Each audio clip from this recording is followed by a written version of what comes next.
Okay.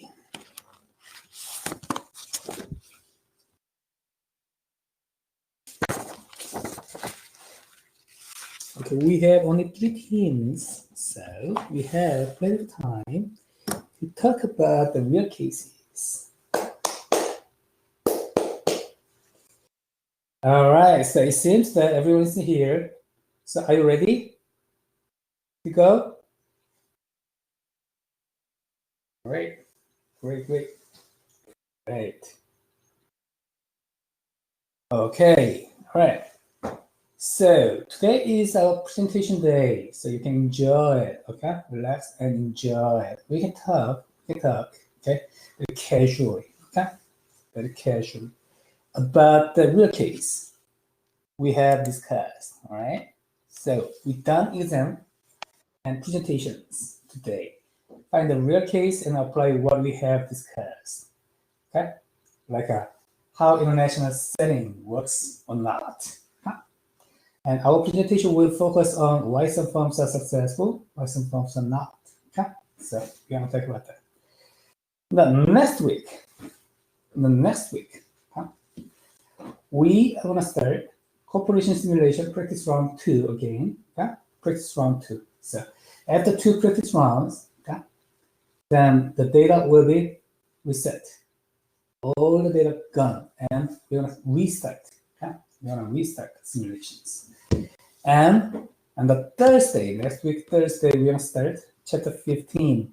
Chapter 15. Okay. So entry strategy and strategy analysis. All right. Thank you so much. Thank you so much about your handbook. Okay. Once again, today is the Korean Thanksgiving Day. So, and also Chinese Thanksgiving Day. Many Asian people celebrating. Okay? But this year, the worst year, so I am not sure how much they enjoy it, but it's a still holiday. So I dress up. Okay? So Korean traditional custom. It says hanbok. Okay? Hanbok. I just want to show off the beautifulness. Okay? The beauty of hanbok. Also, I have some intentions to dress up. In the previous discussions, we talked about cultural difference, right? Cultural difference. We also talked about cultural intelligence. Okay, as an international setting business manager, you should have cultural intelligence. Okay, cultural intelligence. So compare with the beautiful Western originated men's suit. Okay, it's beautiful. Huh? Suit and ties are beautiful. Also, hanbok is beautiful too, right? So this is my intention. Okay, there is no better culture. Okay, there are many differences in cultures, but there are no better cultures. Okay? So please think about it. Okay? All right. Okay. So let's start with the presentation 2. Let's go step forward. Okay. Any team wanna go first? Any specific reason? Actually, team 1 wanna go first. Okay. But if any other team doesn't have any reason, so team 1 go first. No problem. Yay, we are going first. Okay, team 1. So who is gonna be a presenter? Presenter will be control the PowerPoint. Okay, brilliant. You will be presenter. Oh, let me make sure so everyone can remember. Everyone remember that the Canvas, the presentation evaluations. You can go to Canvas. Okay, there's a BUS410 presentation 2. Okay, BUS410 and presentation 2, and you go ahead. Questions. There are some questions. evaluate team 1 here, evaluate team 2 here, evaluate team 3 here. So you can evaluate, okay, teams presentations. Okay? This is just, used for collecting this evaluations, not your grade. Okay, not your grade. Don't worry about that. Okay? All right. Okay, Willie, you are now presenter. So you can unload or you can share your screen.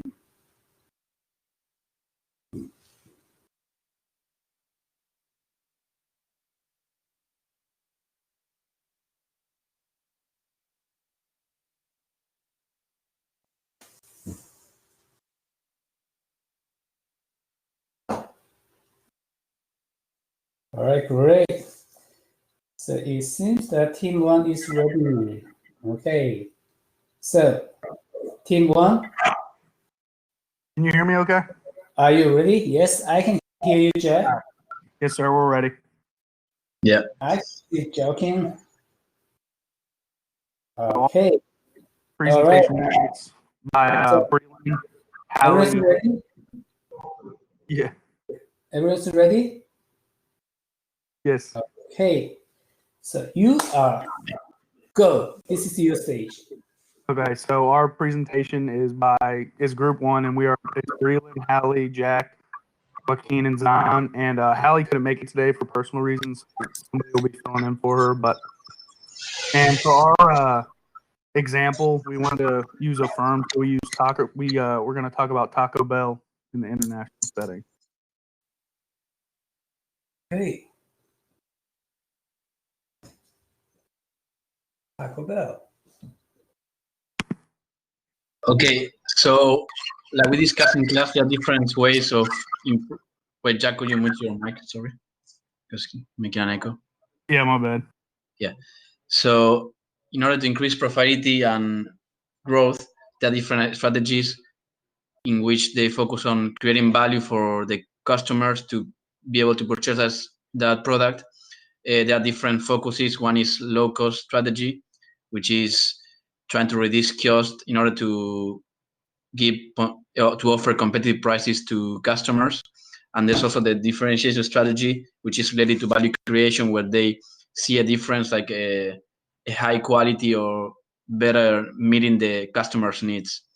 So in order to sell more in existing market, we can expand internationally, like many companies are doing nowadays, in order to expand their markets and have more demand and customers. So one way that we see doing this is location economies, in which they outsource value creation activities to other locations where they can be produced more efficiently and effectively. And I don't know why the format is messed up in the presentation. Sorry if you cannot read it, but it should be like all together. Wow, that's a good point.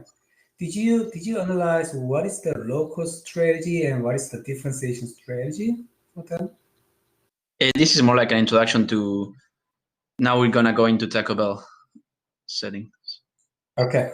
All right.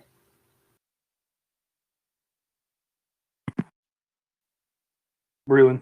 There you go. All right. So a little bit about the foundation about Taco Bell. So according to recent studies, Taco Bell had a 33% sales growth in the past 5 years, and this was according to last year's study. So it was about middle of 2019, and at that time, Taco Bell was the 4th largest chain in the United States. And even though Taco Bell had numerous amounts of success in the United States, they were it wasn't the same outside of the U.S. And we saw that Taco Bell only had 500 locations internationally, where they had 6,500 locations domestically. But Liz Williams, who is the president of Taco Bell's international team, I guess, or international side of Taco Bell, she said that we're starting from a really good point. The U.S. business being so strong really has been a gift in terms of jumping off point for international business. So the Taco Bell's international business looks very bright, just based on what they've done in the United States. Okay. Now, of course, Taco Bell can't just stay in one place, and so as a result of moving internationally, each Taco Bell franchise can actually adapt to the culture of its specific landing spot. In different countries, there are different franchises that, for one, don't have drive-throughs, which is a major part of Taco Bell's like appeal in the U.S. And these Taco Bells also sell alcohol. But an interesting facet of this is the fact that Taco Bell does thrive in places that where meat is not readily consumed. For example, India. Taco Bell has done extremely well over there because of the fact that the majority of the society does not eat meat.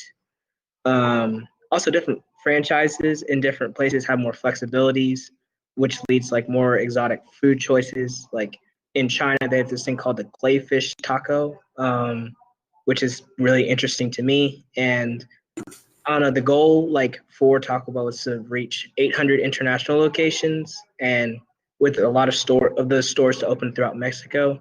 And between like in 2008, like Taco Bell wanted to open between 8 and 10 locations throughout Mexico, which went really well. All right. Hey. Okay, so Taco Bell succeeding internationally. There's not a single Taco Bell currently in operation in Mexico.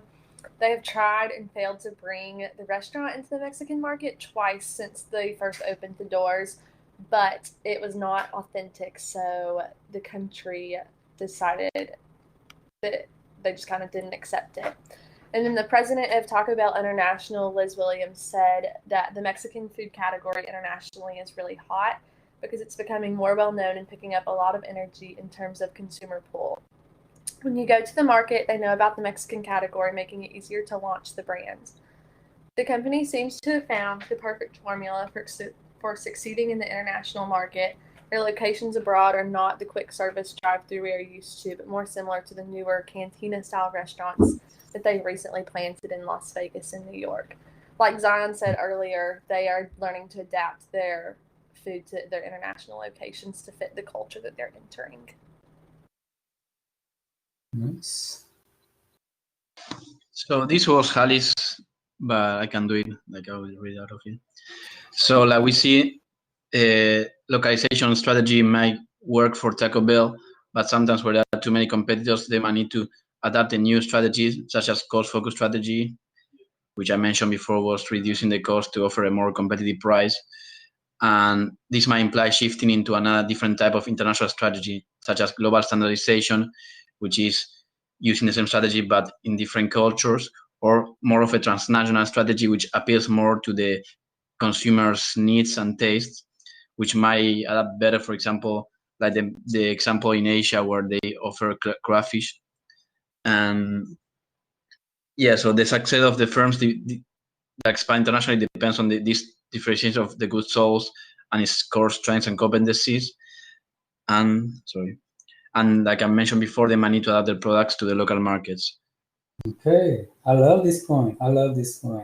So global standardization strategy to transnational strategy. So Taco Bell actually creates their own product, not the local responsible product. Okay, so global standardization and low cost. Start with its own product, and then get into the market, and they adjust their products to respond to the local pressure. Okay, it's good. Good point. I love it. Thank you. Go ahead.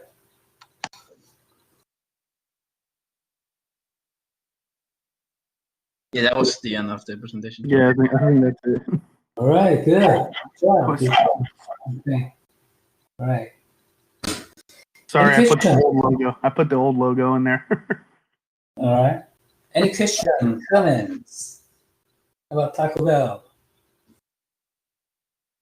All right. This team has a great understanding about the strategy of Taco Bell. So you can, if you are interested in it, please ask it.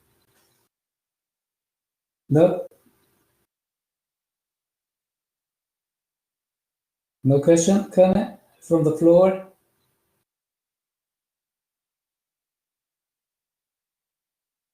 Okay, thank you so much. You have a great job. All right. Thank you. So good point. Right. the change of strategy, global standardization strategy to the transnational strategy. It shows that what we have discussed. Okay, this is a good point. I love it. Okay, all right. So, what is the next team? Who wanna go next? Okay, Jiho, you what is your team? Team 2? Probably yes. Okay, all right. So who is gonna be a presenter? Yeah, you are the presenter. Okay.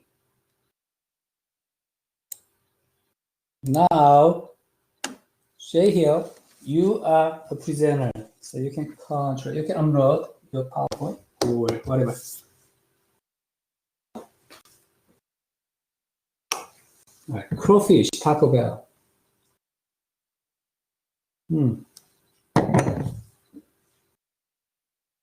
I love Chinese foods. I have a lot of knowledge about Chinese food too, because I am individually I'm interested in the food of the many countries. Crawfish Taco Bell. Yes,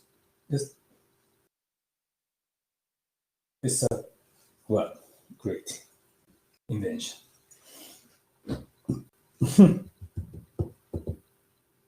Yeah, crawfish is good. Yeah, crawfish is good. All right, tower record. So I can see the PowerPoint. So I think team 2 is ready. So everyone's ready? Yeah. All right, team 2 ready? Yep. As All soon right. as So go. okay. So we're the Mr. Worldwide, and today we'll be talking about what happened to Tower Records. My name's still up there.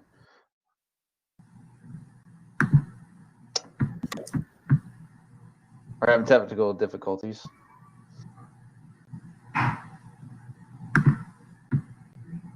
Give me 1 second. I saved 2 different copies. I did the wrong one. Hold on 1 second.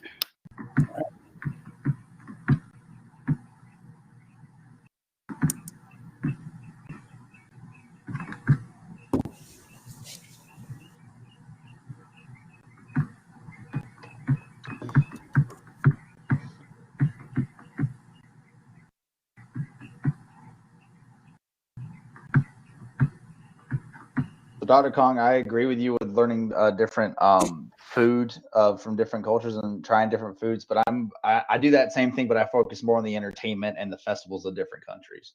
All right. Every country has a different way of celebrating something, and I always find that enjoyable and fun. Nice. It will be a very interesting discussion. Yeah.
Somebody start playing Jeopardy.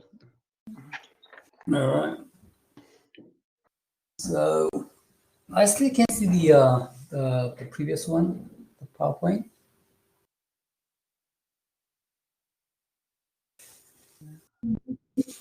Jahil said it's converting, so then we can watch it on or like look at it on the screen for everybody. Yeah, we have videos that we'd like to play, and we didn't. We'd have to download it so we could play the videos.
Okay. Apparently our download's taking too long, so there's we might need to give it to the other group while we figure this out. So can team 3, I guess, go? Team 1?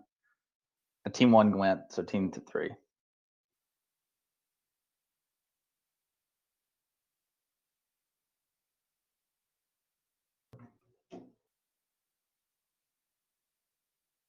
All right.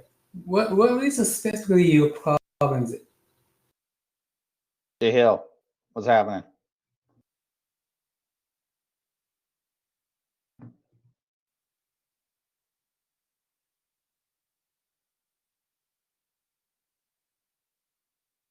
Okay. It takes time. I have the PowerPoint up in a different tab if you want me to screen share it and do it. I'm not sure what he's doing, but I'm gonna denote Erica. You are the presenter, then you can control the Yeah. PowerPoint. I'll see if it works for me. Okay. So Erica, you are the presenter right now. Okay. Let me see if I can.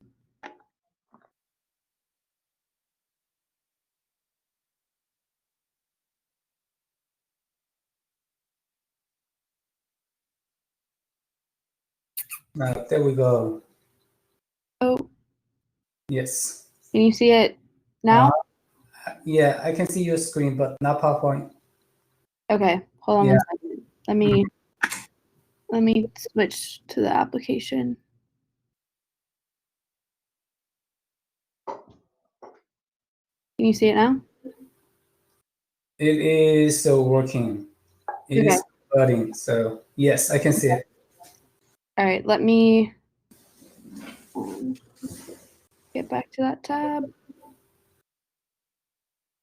Please, anyone can help Erica if you have. Let's see. I think I got it. It's just delaying a little bit. Mm-hmm. It is There we working. go. Nice. I can see Okay, that. let's try this again. We'll see if it works now. All right, great. Thank you for your patience. So yeah, we're talking about Tower Records. It's very old one, right? Very old one. Yeah, sort of, but very still relatable. So Tower Records was an international retail music franchise and online store based out of Sacramento, California. They operated from 1960 until 2006 when they filed for bankruptcy. They were founded by a man named Russell Solomon.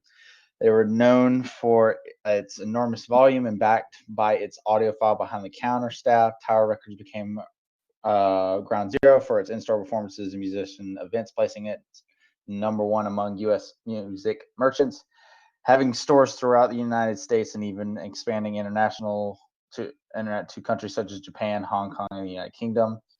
They also gained national and international fame from selling of their magazine Pulse, which showed the new music and inside stories into musicians' lives and what in their new music they were coming out with, as well as having a celebrity following such as Elton John and Bruce Springsteen. So the behind the counter thing it's talking about is that they would have music booths where you could listen to albums before buying. Okay. All right, let's see if this works. I'm hoping that it works. So this is going to be hopefully a video of Elton John shopping in. Oh, do I have to share to a different tab? Hold on one second. So we don't know whether or not we'll get it, but basically the tab, it's going to show Elton John shopping in their store, and just as proof that he Yay! did it.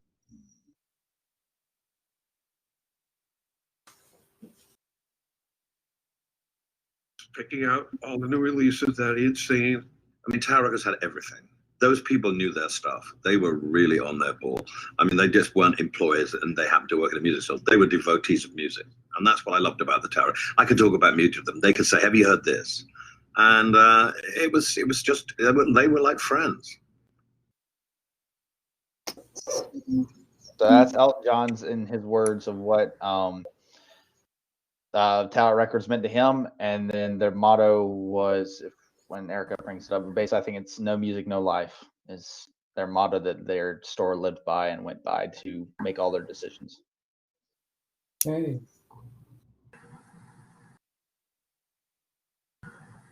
Yeah, so you kind of heard Elton John mention just kind of the environment that the employees worked in, how he'd walk up to them and just ask them, "Have you heard so and so?" And so Tower Records was really known for its welcoming environment, and it was really just considered a really cool place to be. And the environment wanted to share that. The employees wanted to share that environment with everyone. It was a place for musicians to hang out with other musicians, get early access to new releases, discounts on music, and later movies. There was even an employee who worked there for 30 years. She was a money girl, and she quoted, "I had the pleasure of getting up every morning for 30 years and loving my job." That's a rarity, and not a lot of people can say that. And so that's just a testament to the type of work environment that Tower Records created, and the employees helped emanate that to the customers coming in. Mhm.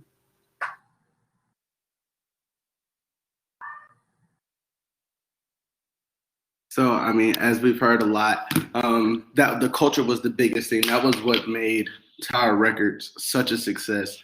Not only the relationship the employees had with the customers, but as well as the relationship they had with Russell. A lot of times, many of the employees, not even the managerial staff, but the employees would come up to him with different ideas. And if they made sense and they had the money for it, he would run with them. What else made it work is, as we've already said, people like Elton John and other famous people love going to the store. So what it did is it made Tower Records in the Sacramento area a very huge tourist attraction.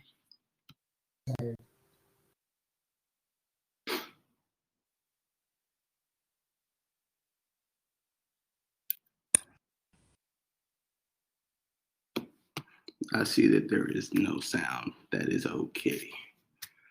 That was just basically, this is the trailer of the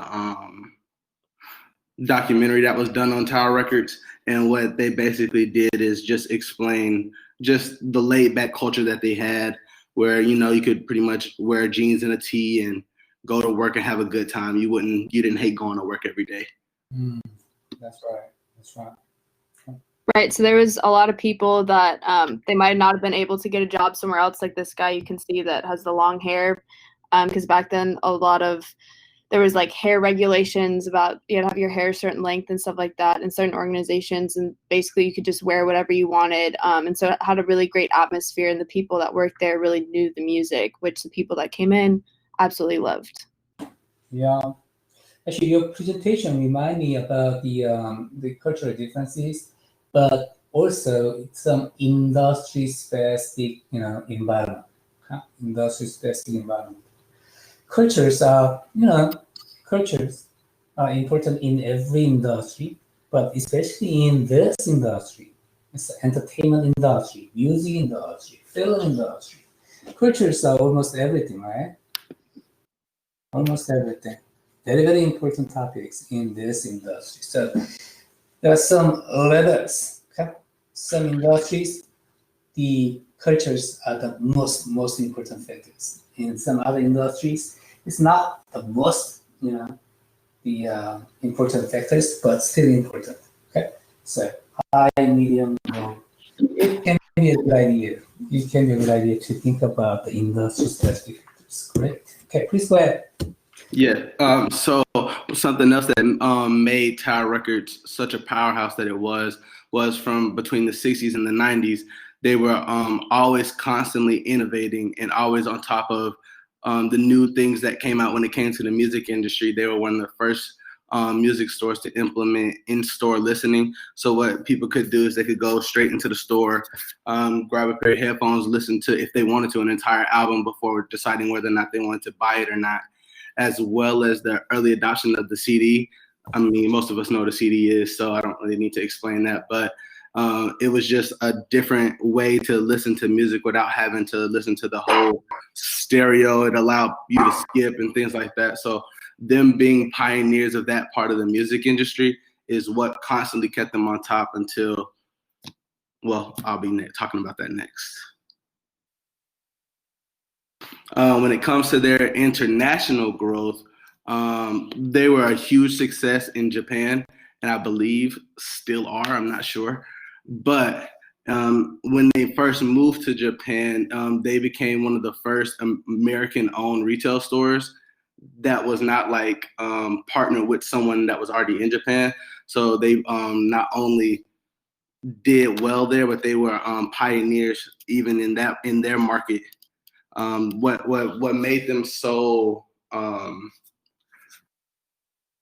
what's the word I'm looking for? What made them so popular in Japan is the American culture that was going on at the time in the music, and them being so knowledgeable in that, they were able to take that to Japan and continue to have success.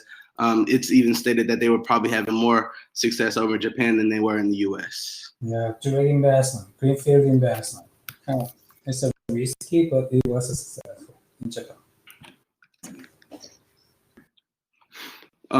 So what ends up becoming what ends up leading to their decline in revenue is one of the biggest things is after CDs came out, what huge retail stores like Walmart and Target did is start cutting their prices on CDs and stuff.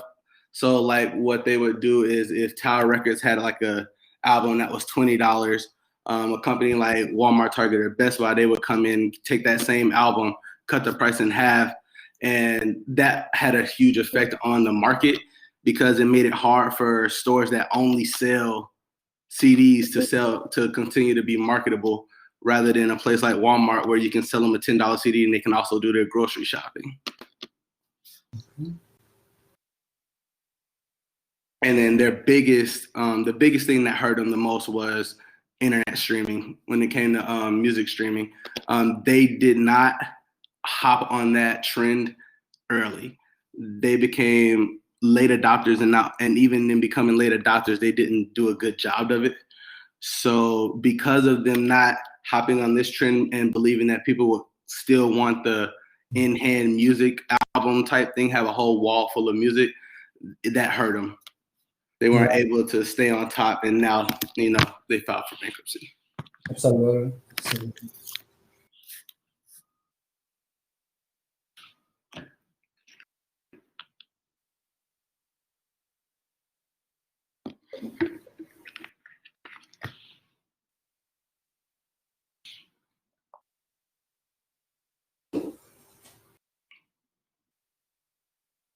So basically what happened here is, like Jahil was saying, people didn't have to actually go into the store. Like now we can do stuff on our computers or our phones and get music from there, and you don't have to buy a full album, where before even if you didn't like all the songs on the album, if there was 3 that you liked, you still had to buy the entire album. So their inability to adapt to all that inevitably made them go out of business. Okay.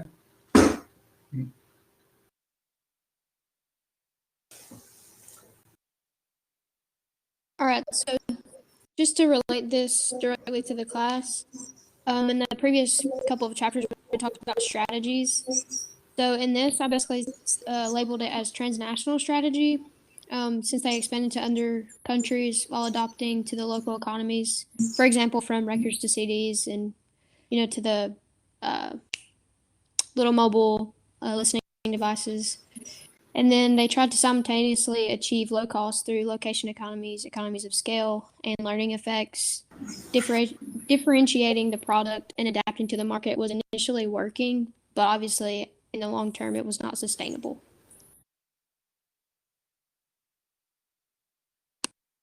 So then Tower Records now, all the locations in the U.S. closed in 2006, and then their website was sold to a separate entity. And then, as Jahil said earlier about the stores in Japan, the picture on the bottom right is the store that's in Japan. And on their website, it says, today in exciting partnerships with artists, labels, and brands, Tower Records is transcending its historic past by creating online and physical experiences for all music fans to know music, know life. And so these 2 screenshots are actually from their Instagram page. And so they sell merchandise, and they still sell vinyl records and whatnot on their website. And so they have a pretty decent amount of followers at 26.6 thousand. But as vinyl records get more and more popular within today's society, they're selling a lot more online. and then they actually they're more of like a brand now, and they host so with everything going on with COVID, they've been hosting online concerts. And so if you go to their website, you can click the events tab, and you can see everywhere that or the times that they'll have like live concerts for people to stream. And so they've kind of like, the new owners have kind of like adapted and learned how to integrate what Tower Records is into like today's society to make it still alive. But yeah. Yeah. And that's it. All right. Great. Okay. Good job. Yeah. So there are many implications from these presentations. Okay. So there are many topics we need to think about the Tower Records. Okay. There's success and failure. Okay. Failure is still understandable, right? So technological trends are, big one. So Tower Records actually, it was not easy to find a survivor. Not survivor. So, keep continuing, because think about that. We talked about that. Okay. Tower Records was an existing company in 1980s. Okay. And some new ventures, some new trend-based companies, okay, attacked, try to get into these markets. Okay, there are some competitive technological issues. Okay?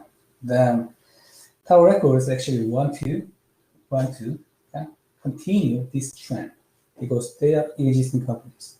They don't need to be innovative. Okay? But small companies, new ventures, they should innovate to get into the market. Okay?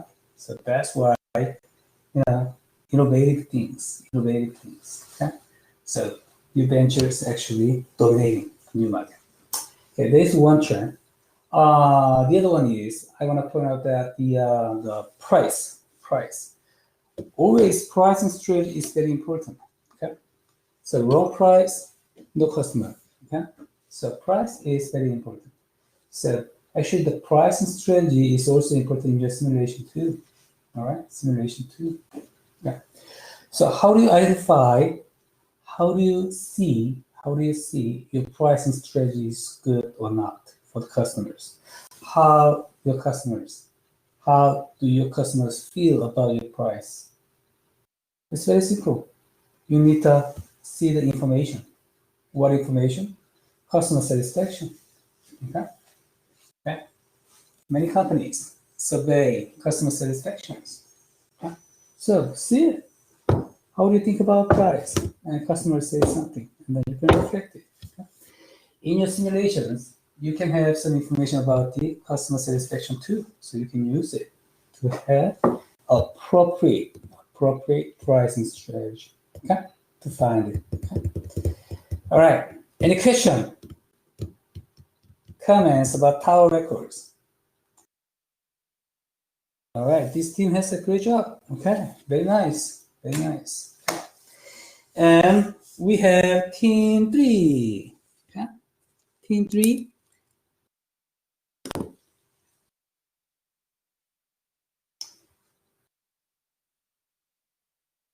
Who will be the presenter? Patrick, you will be? This guy, Patrick. Okay. So now you are the presenter, Pat.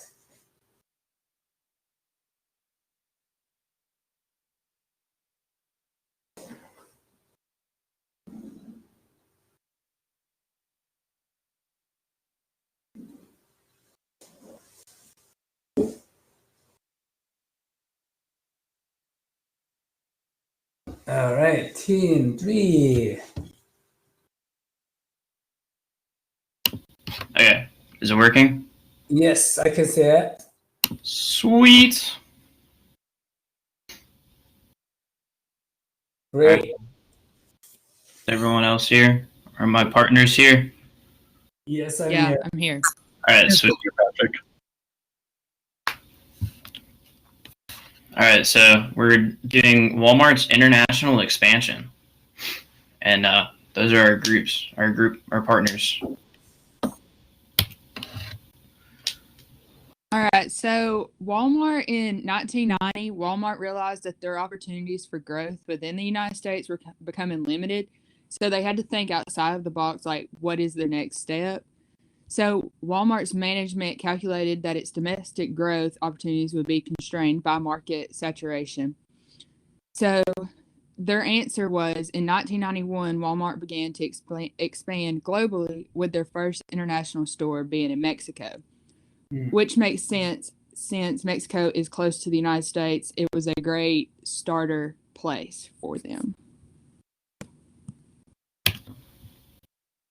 So Walmart expanding internationally benefited them by being able to exercise economies of scale. The suppliers had no choice but to lower costs because Walmart was demanding more product and quantity. Walmart's mission was to help families around the world to save money so they can live a better life. They also used their size and scale to provide access to high quality goods and fresh, nutritious food at everyday low prices, which is what they are known for in the United States. This also created opportunities for their associates in small to medium-sized global suppliers. The initial thoughts on Walmart's expansion was people believed that Walmart was too American to be successful in other countries. Like most people, when they think of Walmart, it's like an icon for America. Walmart's retailing practices were well suited to America. So people thought that they would not work in other countries. The infrastructure was different. Consumer tastes and preferences varied, and established retailers already dominated. Overall, most people believed Walmart's international expansion would be a mistake, but Walmart did it anyways. So kind of just to expand on that, like she said, a lot of different countries have their own kind of like beliefs and preferences, which I guess kind of worked in their favor for like pretty much the entire North America. Like it shows like they're completely in Mexico, they're majority in Canada. And then they kind of like dabbled around a little bit in Asia, South Africa, and South America. But as you can see, it's like nowhere to be found pretty much in Europe, which is just kind of like a key example of how different countries have different like preferences and stuff like that. And obviously it's kind of shown that Europe doesn't really like, they don't really like want Walmart, I guess you could say. Plus a lot of retailers and different companies that are very similar to Walmart are already established in there. So it makes it really hard for them just to kind of jump on in, kind of like take areas. Yeah, please go back to the previous one. You see the right side, very small dot, red dot. Okay, this is South Korea. Okay? So I would just want to add up some explanation about why Walmart was formerly head of Walmart. Actually, they went bankruptcy because not bankruptcy. It's a withdrawal because there was two strong competitors. Okay? So in the grocery market, this industry in South Korea was drastically developed recently. So there were several strong competitors. So these competitors had the quality of their department store, something like very, very fancy and modernized, market size, but their price are keeping lower. Okay? So Walmart, okay? There was no room to get into it. Okay, being struck in the middle, not so high quality, okay? Not so low price. Okay, so being struck in the middle. That was a problem. Okay? That was a problem. Okay? So the cost leadership strategy in South Korea, the old style, okay, typical, traditional marketplace, okay, and actually the in terms of price, there are too many strong competitors, okay, at the time. That was why we see the red small dot in the right side of the world map right now. All right, please go ahead. All right, so when we were doing our research about Walmart's expansion in different countries, we came to the conclusion that they probably did a global standardization method of expanding, because in most countries they would look to buy not the highest chain that's already established there, but one of the top competitors to hopefully build upon them. But since they use like this copy paste kind of method, and they had a lot of American executives at the international HQs, it was kind of lackluster in some countries, with their first example being Germany. They established 85 stores, but they had to bail out in 2006 because it wasn't productive. Most stores, even though they were previously bought, were in inconvenient locations to where shoppers couldn't get them, because in Germany, most people only have like maybe one car per family. It's not every single person in the family has their own vehicle.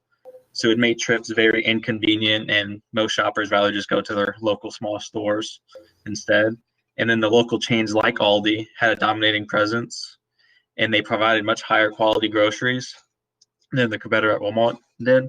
And then since they also had these American executives, some of the traditions, I guess you can say, that America would have, of the smiling clerks, Germans didn't like that. They always felt like the clerks or the cashiers back checkout like flirting with them or something.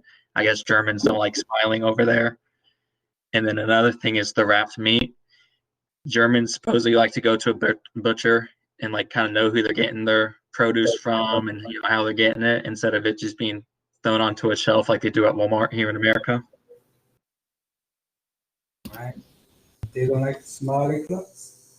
Yeah, and then here's just like a chart showing different attributes of American to German shoppers. Basically, just shows Americans like to throw away their money a little bit more easily than most Germans do. And then, like you discussed, in South Korea, they only were able to establish 16 stores because the competition was very high, and they also left in 2006. And just like in Germany, these stores were kind of in inconvenient spots as well. Kind of, you have to transport over either public transportation, or you have to go just longer distances. And South Koreans wouldn't have, I imagine, like Germany, where they didn't have individual cars for every person in a family. And in the culture of South Korea as well, they prefer daily outings to a variety of stores instead of going to one store like Walmart for a week's worth of shopping. And they didn't really adapt to locals' needs, because in Walmart, for some reason, they built the shelves too high, so while shoppers had to constantly get on either the ladders and stepping stools to be able to reach the top shelves, which became very inconvenient for them. Why in South Korea they use the shelves too high? I imagine it's just, then they weren't like looking really into like the local customs, or like maybe like the needs of South Koreans, and for some reason they built the shelves probably even a little bit higher, where people just can't reach it very well. And they just didn't do any kind of research or any like just thinking. They just kind of copy pasted their model from America into South Korea as well. It can be. And also one thing, the the price of land in South Korea is so high, right? It's a much expensive than the average cost of land in the USA. Okay, probably in some places 10 times, 20 times, 30 times. So actually everything goes high in South Korea. Okay, buildings and shops, and they want to use the space efficiently. Okay? So they stack up. That was a problem too. Okay, all right, go ahead. In these places, Walmart still operates in these countries, but they are just having struggles. And for first one, India, 30% of the products that they have to produce or they have to take are from small and medium-sized companies within India. So it kind of affects their supply chain of maybe wanting to get big-time businesses and like trying to get like a lot of bulk for cheap and then resell it, kind of like their model usually is, of acquiring a lot and then selling it for low prices to try to cut competition. But instead, they have to get at least 30% from small and medium businesses. I think in Canada, in the grocery department, Walmart's largest competitor, Loblaw, absolutely dominates them, to where in Canada, Walmart's are only like really viewed as like a variety store and you only go there for getting anything but groceries, maybe. So it hurts them in the groceries department again, like it did in Germany. And then the slogans that Walmart uses, like everyday low prices, it's been hurting them in Japan because in the Japanese culture, they view products with low prices as being low quality as well. So it's a turnoff for them to want to go to Walmart because they view the quality as being low because the prices are low. Okay, great. So just kind of like some final thoughts on it. Walmart made a lot of forays into a number of foreign markets, but they weren't really able to like replicate the success that they've had in America and like internationally, because they couldn't really like take the whole like American like what everyone viewed as like an American company towards other countries. And they also didn't really like kind of like fine tune like the local culture towards their companies. They kind of just like we've been saying, they just kind of copy pasted like every aspect they had of the Walmarts in America to other countries, and a lot of people didn't like. Obviously, they really didn't like that because obviously people around the country are different than people here. And like that was kind of their main downfall and kind of like the failure or kind of like the downfall also in some countries like India and Canada and stuff like that, like he said, where they didn't really do their research and try to expand Walmart into other countries and have it different than the ones in America. And then just like as a conclusion, pretty much like what I was just talking about, like if a company is trying to go international or they're trying to like get into local areas, they definitely need to do their research and kind of convert however they do their own business to like how they do business in other countries, because like Walmart is obviously huge in America, and the fact that they haven't been able to do well in other countries just kind of shows that that's a huge aspect to international business. You can't just take whatever you're doing and toss it into another country. You have to actually adapt and make changes to it. And Exactly. All right, absolutely, exactly. Okay. Any question, comment? Indeed. No? Any question, comment from the floor, from the audience? Okay. Now we done 3 teams presentations. Okay. So Taco Bell, Tower Record, and Walmart. Taco Bell. Okay. Crawfish sandwich. Okay. Crawfish Taco Bell. Okay. And Tower Record. Success, failure with technological trends. Okay. And Walmart, cultures. Okay. International cultures. Very important. Great job. All right. So we've done the presentations. Okay? So the next week, we are going to do the corporation simulation practice round 2, and we want to start new chapter. Okay. So any question, comment? You did a great job. I love your presentations. Okay, all of your teams. Okay, I love that. Any question, comment before we going? All right. Please say no.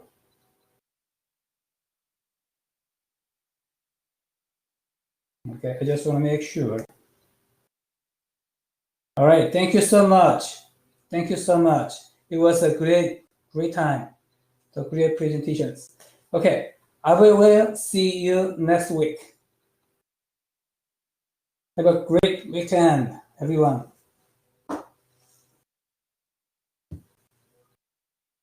Thank you.